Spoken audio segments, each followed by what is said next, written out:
Hello everyone, मैं ब्रजेश पांडे आप सबका पांडे जी क्लासेस में एक बार फिर स्वागत करता हूं। आज स्टूडेंट हम बात करेंगे classification of element and periodicity in properties के एनसीईआरटी इंटेक्स सोल्व प्रॉब्लम की। वैसे तो ये आपके एनसीईआरटी बुक में भी गिवन है, मगर मैं उसको काफी सिंपल वे में आप लोगों को एक्सप्लेन करने जा रहा हूं, तो एंड तक मेरे साथ बने रहें। एक एक क्वेश्चन को डिटेल में करूंगा। नेक्स्ट वीडियो में जो अनसोल्व क्वेश्चन आपके एनसीईआरटी के अंदर गिवन है उसका मैं कंप्लीट सॉल्यूशन आपको प्रोवाइड करने वाला हूं नेक्स्ट वीडियो के अंदर। तो स्टार्ट करते हैं स्टूडेंट इस वीडियो को। तो सबसे पहले बात करें हम 3.1। यहाँ पे मैंने स्टूडेंट आप देख सकते हैं कि मैंने थोड़ा शॉर्टकट में लिखा हुआ है, क्योंकि अगर सारा मैं डिटेल में क्वेश्चन लिखूं तो 2 या 3 क्वेश्चन आएंगे, इतने बड़े बड़े क्वेश्चन गिवन होते हैं, आपको पता ही है। तो आईयूपीएससी नेम की बात करें, सबसे पहला क्वेश्चन है कि right the आईयूपीएससी name and symbol of 120। तो आप सबको पता है स्टूडेंट, जो आपने अगर रूट याद कर रखा है तो 1 के लिए इस्तेमाल हम करते हैं अन, 2 के लिए इस्तेमाल करते हैं बाई, और 0 के लिए इस्तेमाल करते हैं नील, और लास्ट में ये तो हमारा हो गया रूट, प्लस हम क्या कर देते हैं आईयूएम। तो ये हमारा इसका क्या बन गया, आईयूपीएससी नोमेनक्लेचर। वो क्या है, सिंबल। सिंबल में एक बात याद रखना है कि पहला लेटर हमेशा क्या रहेगा, कैपिटल, और उसके बाद के एलिमेंट का जो आपका स्टार्टिंग है वो क्या रहेगा, स्मॉल रहेगा, UBN। तो ये इसका क्या हो गया स्टूडेंट, सिंबल हो गया। इसी तरह अगर सेकंड क्वेश्चन की बात करें, ये बहुत ही इंपॉर्टेंट क्वेश्चन है, और इस टाइप के क्वेश्चन आपके अनसोल्ड के अंदर भी देखते हो, जनरली टीचर पूछते हैं, और यहाँ बच्चा काफी कंफ्यूज होता है। मैं इस क्वेश्चन को काफी डिटेल में एक्सप्लेन करने जा रहा हूँ। 18th element in 5th period, वो कह रहा है 5th पीरियड के अंदर 18th एलिमेंट आते हैं, क्यों। इसी तरह 6th में भी 18th आते हैं, 6th में 32 एलिमेंट आते हैं, 7th में 32 आते हैं, क्यों आते हैं, वो सब मैं आपको डिटेल में शॉर्टकट टेक्निक बता रहा हूँ। थोड़ा सा समय लगेगा, फिर उसके बाद आप खुद फटाफट कर सकते हैं। देखिए स्टूडेंट, अगर 5th पीरियड की अगर वो बात कर रहा है तो आपको पता है कि n की वैल्यू क्या है, 5, और अगर n हमारा स्टूडेंट 5 होता है तो आपको पता है कि l की वैल्यू क्या हो जाएगी, 0 1 2 3 4, ये हमारी l की वैल्यू हो जाएगी।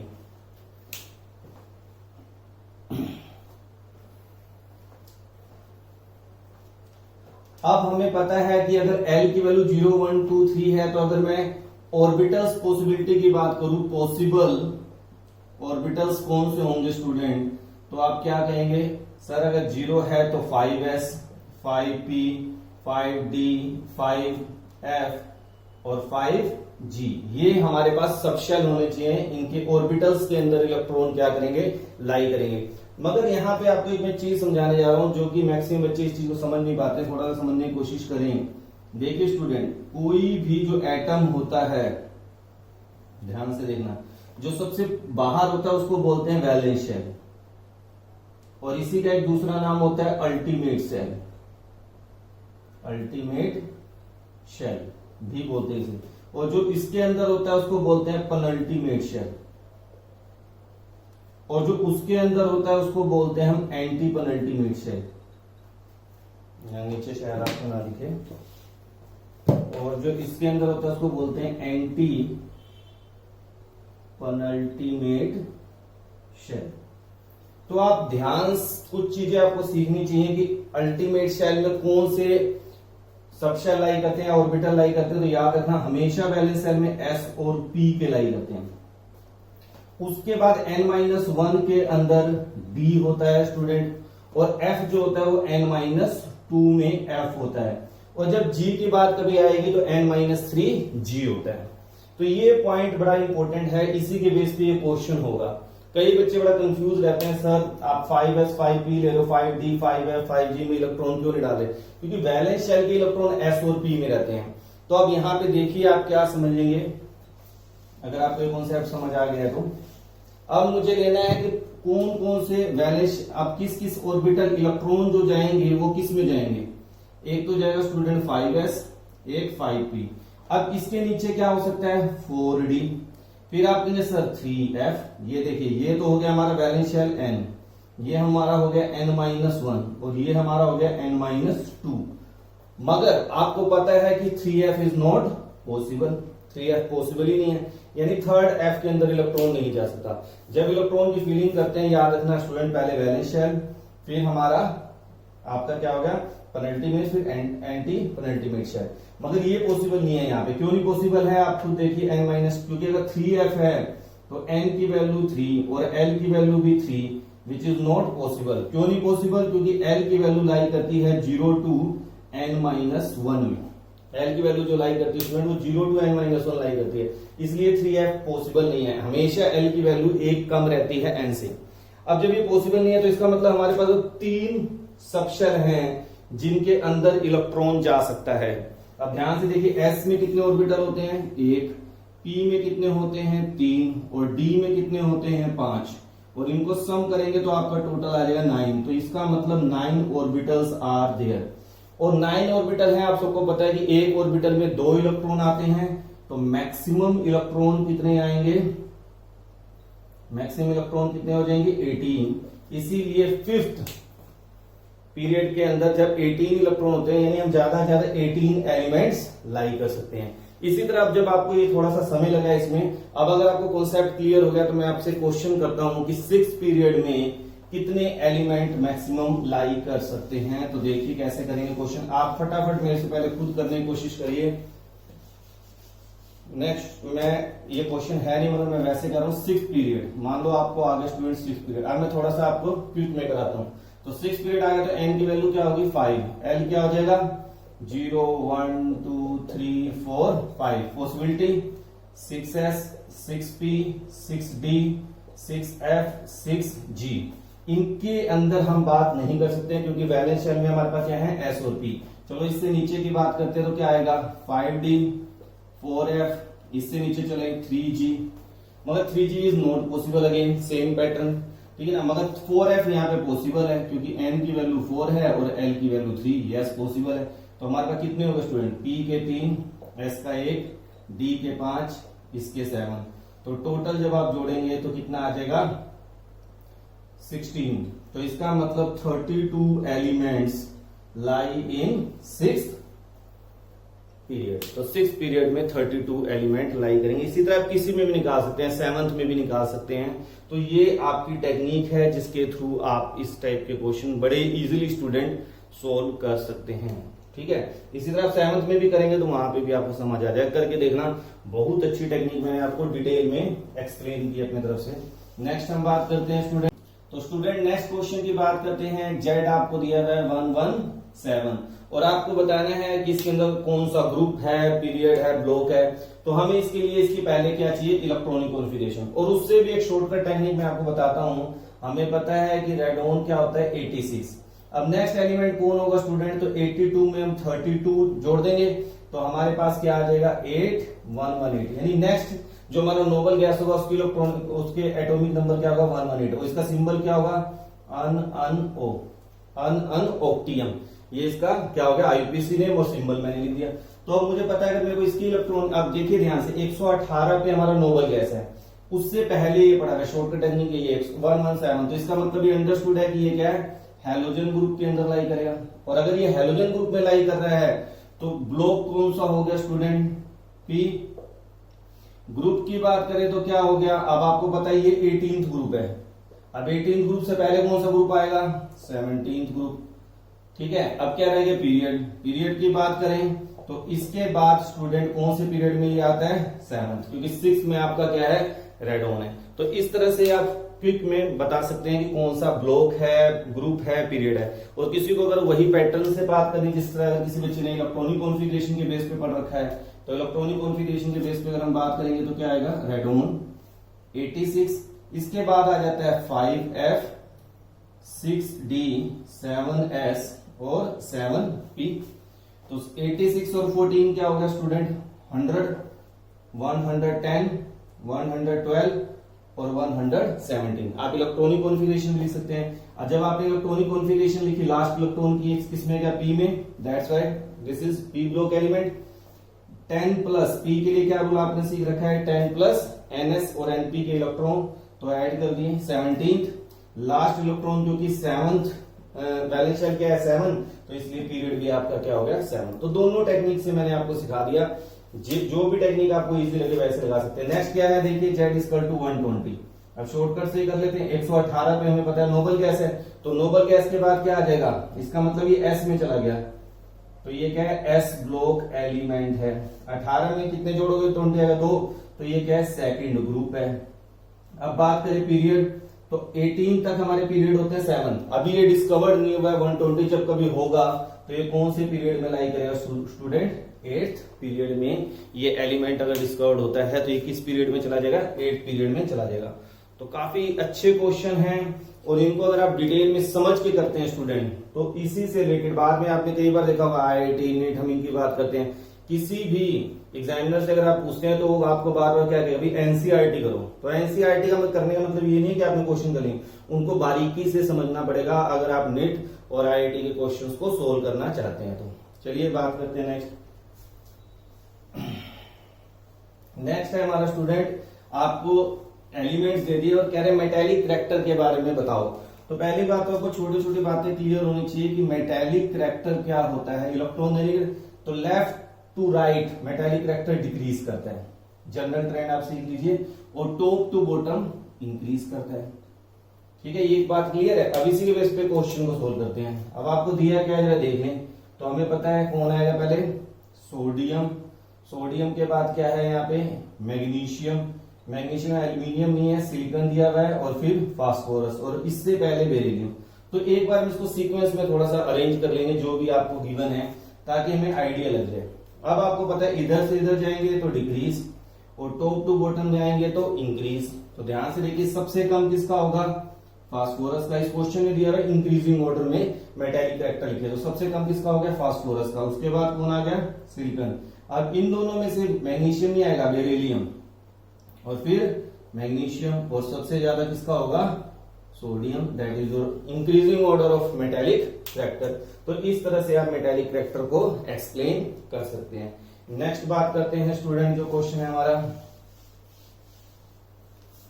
कि आपको क्या कर रखा है स्टूडेंट, एलिमेंट सोडियम की आयोनाइजेशन एनर्जी दे रखी है, मैग्नीशियम की फर्स्ट आयोनाइजेशन एनर्जी दे रखी है, और सिलिकॉन की भी आयोनाइजेशन दे रखी है। और कह रहा बताओ कि aluminium will be more close to, aluminium कहां पे होगा, एल्यूमिनियम की आयोनाइजेशन एनर्जी क्या होगी, 575 होगी या फिर 760 होगी। फर्स्ट लुक में जो स्टूडेंट जो आप देते हैं स्टूडेंट, अब यहां देखिए 737 है, 786 है, इसके बीच में क्या लेकर है 760। तो बच्चे कई बार जल्दीबाजी में आंसर क्या दे देते हैं 760, मगर ये इसका आंसर नहीं है। आंसर क्या है 575 है। अब आप कहेंगे सर ये 575 क्यों है, तो ध्यान से देखिए स्टूडेंट, मैग्नीशियम 12 होता है, इसकी इलेक्ट्रॉनिक कॉन्फ़िगरेशन क्या है, नियोन 3s2। एल्यूमिनियम क्या होता है 13 होता है, नियोन 3s2 3p1। आपने जब आयनाइजेशन के एक्सेप्शन मैंने आपको सिखा रखे हैं, अगर आपने देखी है वीडियो, नहीं देखी तो आप उसका प्लेलिस्ट देख सकते हैं, आई बटन पे मिल जाएगा और लास्ट में आपको स्क्रीन पे मिल जाएगा। तो यहाँ पे देखिए बेटा, यहाँ पे क्या है 3s है और यहाँ पे 3p है, तो आपको पेनिट्रेशन इफेक्ट बता रखा है। पेनिट्रेशन इफेक्ट सबसे ज्यादा किसका होता है, s का ज्यादा होता है p से, इसलिए आयोनाइजेशन एनर्जी किसकी ज्यादा होगी, 3s में से इलेक्ट्रॉनिक आने में आयोनाइजेशन एनर्जी ज्यादा लगेगी और 3p में क्या लगेगी, कम। दूसरी बात, मैग्नीशियम में completely field electronic configuration show कर रहा है, मगर ऐसा यहाँ पे नहीं हो रहा। तो मैग्नीशियम की आयोनाइजेशन एनर्जी ज्यादा होती है एल्यूमिनियम से, तो मैग्नीशियम की ज्यादा होगी एल्यूमिनियम से। तो अगर मैं यहाँ पे 760 लिखता हूँ तो इसका मतलब तो कम हो जाएगा, इसका मतलब 760 नहीं आएगा, यहाँ पे हमारा आंसर क्या आएगा 575, that is close to the magnesium. Next अगर हम बात करें स्टूडेंट 3.7 की, तो आपको यहाँ पे 4 एलिमेंट्स गिवन हैं और कह रहे हैं कि इसकी बताइए हाईएस्ट इलेक्ट्रॉन गेन एंथैल्पी किसकी होगी और लोवेस्ट किसकी होगी। तो हम इसको थोड़ा सीक्वेंस में लिख लेते हैं, फास्फोरस, सल्फर, सल्फर के बाद क्लोरीन, और इससे ऊपर आता है फ्लोरीन। तो ये हमारे को 4 एलिमेंट्स गिवन हैं जिनके अंदर मुझे बताना है कि सबसे ज्यादा किसकी होगी और सबसे कम की। वैसे तो आपको ट्रेंड रटा ही पड़ा हुआ है कि भाई पूरे पीरियोडिक टेबल में हाईएस्ट इलेक्ट्रॉन गेन एंथैल्पी किसकी होती है, क्लोरीन की। तो आप हाईएस्ट के चक्कर में तो कोई ज्यादा आपको सोचने की जरूरत ही नहीं है, सबसे ज्यादा किसकी, क्लोरीन की होनी किसकी चाहिए थी, फ्लोरीन की। क्यों, मगर इसका कॉम्पैक्ट साइज होने की वजह से 2p के अंदर जब इलेक्ट्रॉन को ऐड कराते हैं स्टूडेंट, तो वहां पे अट्रैक्शन इतनी नहीं हो पाती बल्कि रिपल्शन होती है जब इन कंपैरिजन टू क्लोरीन। तो क्लोरीन इजिली इलेक्ट्रॉन ऐड कर लेता है in comparison to fluorine, that's why chlorine has highest. अब बात है लोवेस्ट की, तो आपको पता है लेफ्ट टू राइट जब हम जाते हैं तो साइज डिक्रीज करता है और इलेक्ट्रॉन गेन एंथैल्पी इंक्रीज करती है। तो सबसे लोवेस्ट किसका हो जाएगा फास्फोरस का। तो आपको याद रखना है सबसे लोएस्ट किसका हो गया, फास्फोरस का, और हाईएस्ट किसका हो जाएगा, क्लोरीन का। नेक्स्ट स्टूडेंट बात करते हैं, जहां पे भी आपको कोई दिक्कत लग रही है स्टूडेंट, कमेंट बॉक्स आपके ओपन है, वहां पे आप अपने क्वेश्चन करके और ज्यादा डिटेल में अगर आपको लगता है कि मुझे अभी नहीं क्लियर हुआ तो आप वहां पे मेंशन करिए, मैं इसको और एक्सप्लेन करने की कोशिश। 3.7 हो गया हमारा। 3.8 कि आपको सिलिकॉन और ब्रोमीन दे रखा है, एल्यूमिनियम और सल्फर दे रखा है। वो कह रहे हैं इनके फार्मूले बनाओ, क्या बनेंगे। तो देखिए स्टूडेंट, सिलिकॉन है और ब्रोमीन है, आपको इनके वैलेंस इलेक्ट्रॉन पता होना चाहिए। आपको पता है सिलिकॉन की वैलेंस इलेक्ट्रॉन क्या है, 4, तो इसकी टेंडेंसी क्या है, 4 इलेक्ट्रॉन देने की। तो सिलिकॉन क्या होता है, 4 पॉजिटिव। ब्रोमीन की वैलेंसी क्या होती है, 1। ये केवल एक इलेक्ट्रॉन क्या करता है, गेन करता है, नॉन मेटल है, तो इसकी वैलेंसी क्या होगी, -1। तो जब आप इनके हमने फार्मूले मेकिंग करते हैं तो फार्मूला मेकिंग में आपको ये चीज सिखाया गया है, ठीक है। तो ये क्या हो गया, SiBr4। मेरी एक वीडियो है रेडिकल से रिलेटेड, उसमें मैंने फार्मूला मेकिंग सिखा रखा है, ये आप डिटेल में वहां से भी सीख सकते हैं। किसी बच्चे को ये टेक्निक अभी अच्छी तरह नहीं आती। एल्यूमिनियम और सल्फर दिया हुआ है। एल्यूमिनियम क्या होता है हमेशा 3 पॉजिटिव, और सल्फर क्या होता है, सल्फाइड है, H2 नेगेटिव। तो यहां से आप देख सकते हैं फार्मूला क्या बन जाएगा स्टूडेंट, Al2S3। तो बड़े आराम से आप इस तरह से इलेक्ट्रॉनिक कॉन्फ़िगरेशन, और एक तरीका और है, एक तो आपको चार्ज पता हो, एक आपको नहीं पता तो एक टेक्निक और भी है। सिलिकॉन होता है 14, तो क्या हो गया, नियोन 3H2 3P2। तो वैलेंस शेल में कितने इलेक्ट्रॉन है, 4। तो सिलिकॉन के पास कितने हैं, 4। अब हम बात कर रहे हैं ब्रोमीन की, तो ये नोबल गैस है 35। इसके यहाँ पे क्या हो जाएगा, आर्गन 3D10 4H2 4P5। इसके वैलेंस शेल में 7 इलेक्ट्रॉन है, और जब 7 इलेक्ट्रॉन होते हैं 4 से अब हो जाते हैं तो हम 8 में से घटा देते हैं। तो 8 में से 7 गया तो हमारे पास क्या आ गया, 1। ब्रोमीन 1 आ गया, और सिलिकॉन के बैलेंस। तो इस तरह भी हम फार्मूला मेकिंग कर सकते हैं पीरियोडिक टेबल के अंदर, मगर आपको चार्ज याद रखना चाहिए, चार्ज से इजिली याद हो जाता है क्वेश्चन। नेक्स्ट जो है वो कह रहा है कि एल्यूमिनियम का एक कंपाउंड दे रखा है, और कह रहा है क्या इस कंपाउंड में एल्यूमिनियम की ऑक्सीडेशन स्टेट और कोवैलेंसी सेम है। पहली बात तो हमें ये सीखना पड़ेगा कि कोवैलेंसी होती क्या है। आपको ये कंपाउंड दिया बेटा, ऑक्सीडेशन स्टेट कैसे निकालते हैं जी, जो भी मेटल दिया हुआ है उसको हम X मान लेते हैं। क्लोरीन पे चार्ज -1 है, वाटर पे कोई चार्ज नहीं होता, नेट चार्ज दिया हुआ है आपको +2, तो X हमारे पास आ जाएगा +3। तो याद रखिए स्टूडेंट, एल्यूमिनियम की जो ऑक्सीडेशन स्टेट है वो क्या है, +3, या हम 3 बोल सकते हैं। अब जो कोवैलेंसी वर्ड पूछा गया है, कोवैलेंसी का मतलब होता है कितने कोवलेंट बॉन्ड बनाएगा, कितने बॉन्ड बनाएगा। तो हम देखें बॉन्ड कितने बनाएगा, 1 क्लोरीन से, सॉरी यहाँ पे 5 है, और 5 वाटर से, टोटल कितने बनेंगे, 6। इसलिए इसकी कोवैलेंसी क्या होगी, 6। यहाँ पे एक्चुअल में कोऑर्डिनेट कंपाउंड बन रहा है, कोऑर्डिनेट कॉम्प्लेक्स कंपाउंड है, तो कोऑर्डिनेट को हम कोवलेंट ही काउंट करते हैं। तो यहाँ पे कितने बॉन्ड बन जाएंगे, 6। तो इसकी कोवैलेंसी, इसलिए एल्यूमिनियम की कोवैलेंसी और ऑक्सीडेशन स्टेट सेम नहीं है, ऑक्सीडेशन स्टेट 3 है और कोवैलेंसी क्या है, 6 है। लास्ट क्वेश्चन देखते हैं स्टूडेंट जो हमारा है कि शो दैट 2 ऑक्साइड आपको दिए हुए, सोडियम ऑक्साइड और Cl2O7, कि Na2O तो एसिडिक बेसिक ऑक्साइड है, सॉरी, और जो Cl2O7 है एसिडिक ऑक्साइड है। कैसे पता चलेगा, कभी भी आपको किसी भी ऑक्साइड के बारे में पता करना है कि ये ऑक्साइड एसिड है या बेसिक है, तो बिल्कुल सिंपल सी टेक्निक है स्टूडेंट, क्या, वाटर के साथ रिएक्शन कर दीजिए। वाटर के साथ रिएक्शन करने पर अगर आपका गिवन ऑक्साइड बेस देता है तो बेसिक ऑक्साइड है, और एसिड देता है तो एसिडिक ऑक्साइड है। तो Na2O को वाटर के साथ रिएक्शन करोगे तो क्या बन जाएगा स्टूडेंट, 2NaOH, और आपको पता है NaOH क्या है, बेस है, इसलिए ये Na2O क्या है, बेसिक ऑक्साइड है। Cl2O7 प्लस वाटर की जब रिएक्शन करेंगे तो ये HClO4 बना देगा, और जो कि क्या है, एसिड है, ठीक है ना, परक्लोरिक एसिड बोलते हैं इसे हम। तो ये क्या है, एसिड है, तो एसिड है तो इसका मतलब ये क्या हो गया, एसिडिक ऑक्साइड हो गया।